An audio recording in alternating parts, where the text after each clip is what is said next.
नमस्कार, संतोष की रिपोर्ट में आप सबों का स्वागत है। और आज हम संतोष की रिपोर्ट में फिर ऐसे विषय पर चर्चा करने जा रहे हैं जिस विषय पर मुझको फिर से ट्रोल किया जाएगा।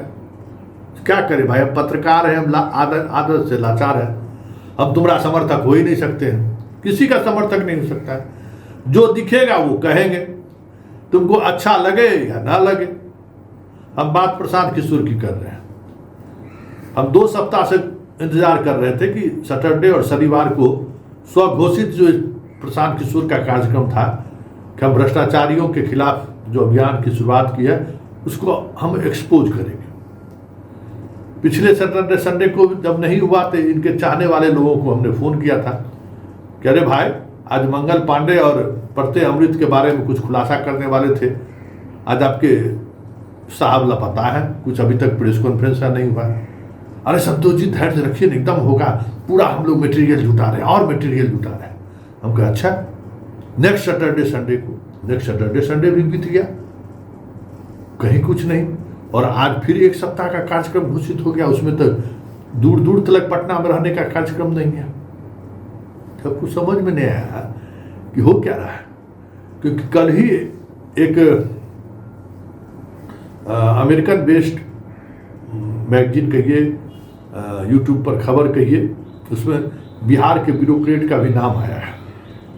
वो जो बिल गेट्स और मलिंगा गेट्स नहीं है, जो बिहार में पोलियो पर काम करते हैं, उनके संस्थान के में कई बिहार के IAS अधिकारी जुड़े हुए हैं और वहाँ से भी लोग पैसा उठा रहे हैं। और उनके उस अभियान को लेकर कई तरह के नेक्सस से जुड़ाव की बात सामने आई है। और वो नेक्सस जो है आपको एक बहुत बड़े माफिया से कनेक्ट हुआ है, जिसके बारे में कहा जाता है कि वो जो है सो लड़की के सप्लाई से लेके बहुत तरीके का धंधा पानी करता है, वर्ल्ड लेवल का आदमी है, अमेरिका में एक द्वीप खरीद रखा है। उसी के केस का पर जबरदस्त अमेरिका में हंगामा मचा हुआ है, तो उसमें बिहार के ब्यूरोक्रेट्स का भी नाम है। तो फिर हम इसके ग्रुप को वो खबर मैसेज करती, क्योंकि वो खबर हमको एक सीनियर पुलिस अधिकारी, पूर्व पुलिस अधिकारी के द्वारा भेजा गया था, तो हम भी देखे। हमको लगा कि भाई ये हाई प्रोफाइल मामला है, तो प्रशांत किशोर की टीम जो है सो इसको आगे बढ़ाएगा। ले भैया, डबल टिक भी नहीं लगा। अब फोन किए तो उठाया भी नहीं।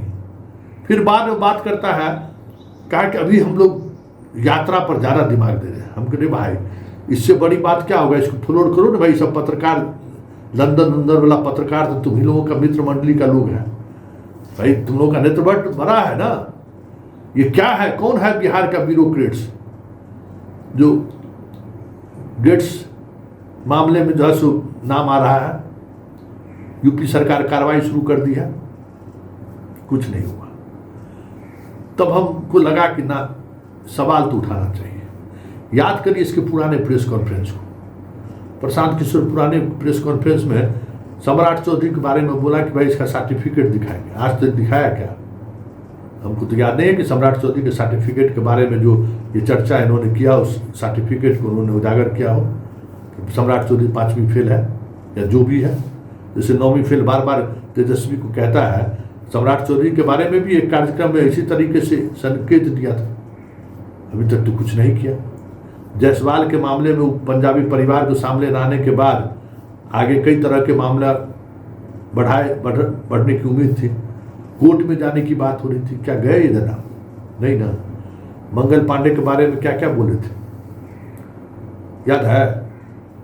मंगल पांडे के बारे में बहुत सारी बातें बोले, एम्बुलेंस के मामले में बोले, बहुत सारे हिमाचल में जो है सो दवा फैक्ट्री खोल रखे हैं, कहाँ कहाँ पैसा निवेश किए हैं, कौन सेल कंपनी के माध्यम से यहाँ का ब्यूरोक्रेट जो है सो पैसा बाहर भेज रहा है।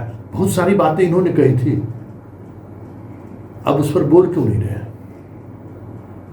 ये पिछले 1 महीने से जो इनकी चुप्पी अचानक, और तीसरा सप्ताह तो है, 3 सप्ताह से जिस तरीके से भ्रष्टाचार के मामले में चुप्पी साध लिया है इन्होंने, बोलना बंद कर दिया। हाँ, मीडिया वाले सवाल करते हैं तो कहते कि हम बताएंगे ना, सब जवाब देंगे ना। अशोक चौधरी के बारे में खुलासा करते करते रह गए, चुप हो गए, एकदम कीप साइलेंट। मतलब बिहार में भ्रष्टाचार को लेकर जो एक माहौल बनने शुरू हुई थी उसको इन्होंने पलीता लगा दिया। फिर बात हुई आज टीम प्रशांत से, तो उन लोगों का मानना है कि भ्रष्टाचार अब कोई मुद्दा नहीं रहा राजनीति में। इस पर हम लोग दिमाग लगाना बंद कर दिए, क्योंकि तरीका तो इन लोग का वही है, इस कंपनी से पैसा लेना, उस कंपनी में डालना, वहाँ से यहाँ लाना, फिर वहाँ चौथे को पहुँचाना। तो इनको इस सब सिस्टम में गलत कुछ नहीं लगता है। गलत लगे तब ना उपदेश देंगे कि सरस्वती की कमाई खा रहे हैं। सरस्वती की कमाई का यही मतलब है, ये कोठी का धान चार उस कोठी, इस कोठी का धान चार उस कोठी। लेकिन सवाल यह है कि चुप्पी क्यों? क्या प्रशांत किशोर और जो बिहार के जो 100 कहते हैं ना कि 100 भ्रष्ट नेता और अधिकारियों हैं, उनसे क्या कोई साठगांठ हो गया क्या? बड़ा सवाल है, क्योंकि ये सवाल उठना लाजमी है, क्योंकि इन्होंने सवाल उठाया और सवाल एक मुकाम तक पहुंचे, उससे पहले ही वो पीछे हटे। मंगल पांडे पर फिर इन्होंने खुलासा नहीं किया। पशुपालन विभाग में मुझे जानकारी है, पशुपालन विभाग के घोटाले को लेकर लंबी चौड़ी फाइल इनके पास मौजूद है। एक हमारे मित्र पत्रकार कह रहे थे कि बाप रे, सब वकील सब बैठ के ड्राफ्ट ले रहा है, निकाल रहा है, अब किसकी बारी? वो बात भी उनकी कही गई 2 सप्ताह से अधिक हो गया।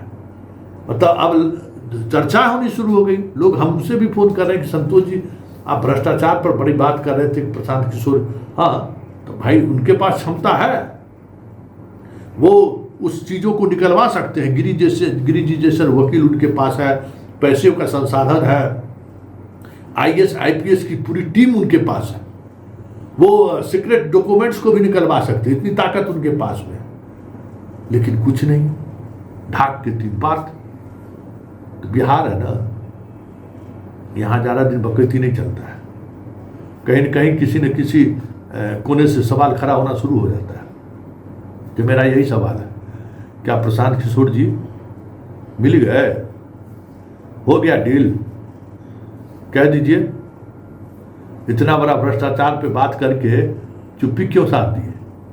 कि दिल्ली से फोन आ गया, ये भी खबर है कि दिल्ली से इनको कह दिया अब ही बहुत हो गया।